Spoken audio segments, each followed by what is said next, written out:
जिथं तिथं ओल चिंब चिंब झालं माझं मन.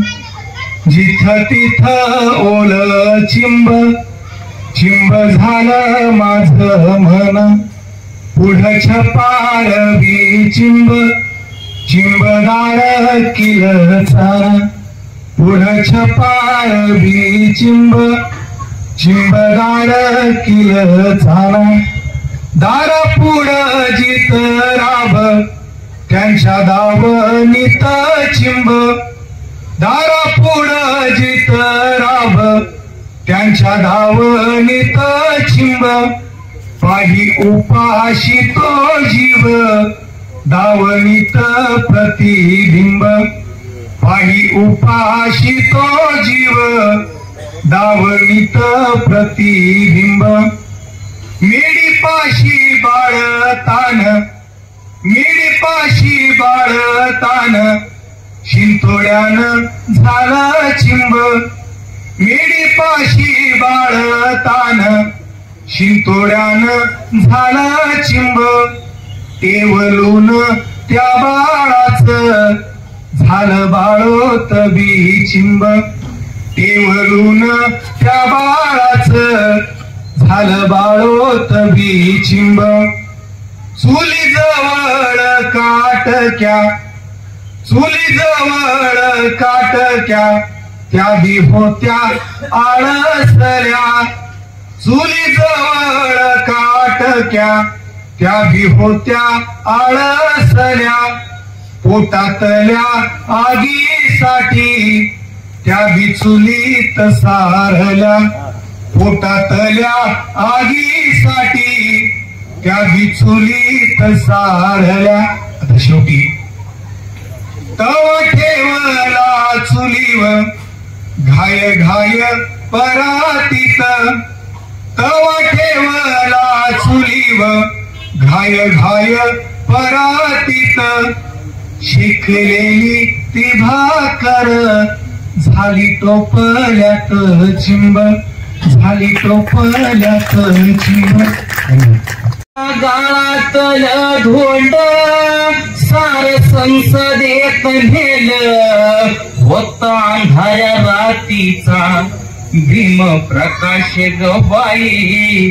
होता अंधाऱ्या रातीचा भीम प्रकाश ग बाई. कधी बायान गेली ग त्याच्या पेनातली शाई. कधी बायान गेली ग त्याच्या पेनातली शाई. कधी बायान गेली ग त्याच्या पेनातली शाई. आज धनाचा साठा रे तुम्ही साठवून ठेवला. आज धनाचा साठा रे तुम्ही साठवून ठेवला. त्या साठवणीचा हक्क भीमानच दिला. त्या साठवणीचा हक्क भीमानच दिला. हे अदानी अंबानी हो हे अदानी अंबानी ऋणी भीमाचे ग बाई. हे अदानी अंबानी ऋणी भीमाचे ग बाई. कधी बायान गेली ग त्याच्या पेनातली शाई. कधी बायान गेली ग त्याच्या पेनातली शाई. पिढ्या पिढ्याच दुःखन गावा बाहेरच जगन. पिढ्या पिढ्याच दुःखन गावा बाहेरच जगन. कोण हाल खाय आमचं नुसतं भोगन भोगन. कोण हाल खाय आमचं नुसतं भोगन भोगन. गावगाड्याचा कारभारी हो गावगाड्याचा कारभारी झालो भीमामुळं बाई. गावगाड्याचा कारभारी झालो भीमामुळं बाई. कधी बायान गेली ग त्याच्या पेनातली शाई. कधी बायान गेली ग त्याच्या पेनातली शाई. कोणी खाल्ली तूप रोटी कोणी खाल्ली दही वाटी.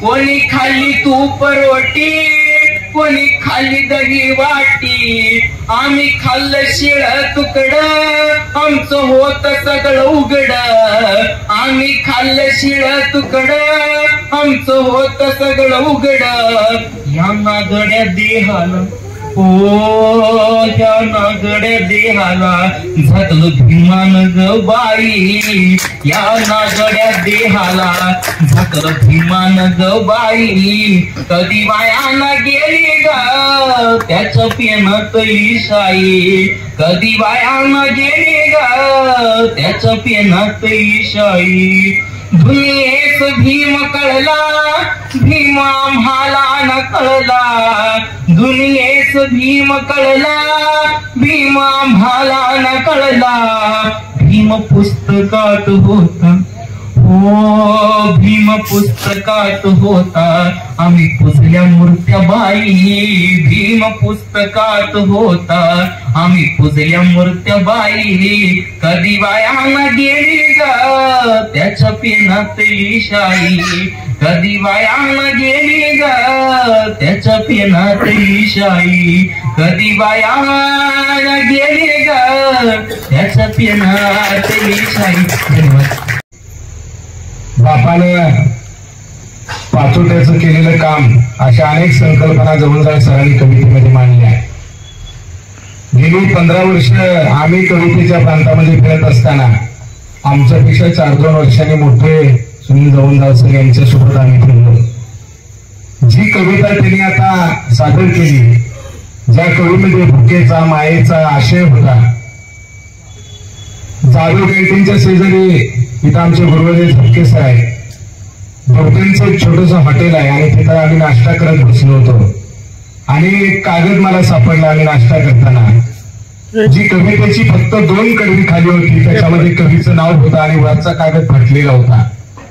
भूक भाकरी परिस्थिती, त्याचा संघर्ष आणि त्याच्यातून जी पेटून उठणारी जिद्द आहे, सकारात्मकता आहे, ती किती चांगली असू शकते. महाराष्ट्रातली सगळ्यात चांगली कविता मराठी भाषेची, त्या कवितेचं मला नाव माहित नाही. त्या कवीचं नाव आहे ऍडव्होकेट अनंत खेळकर.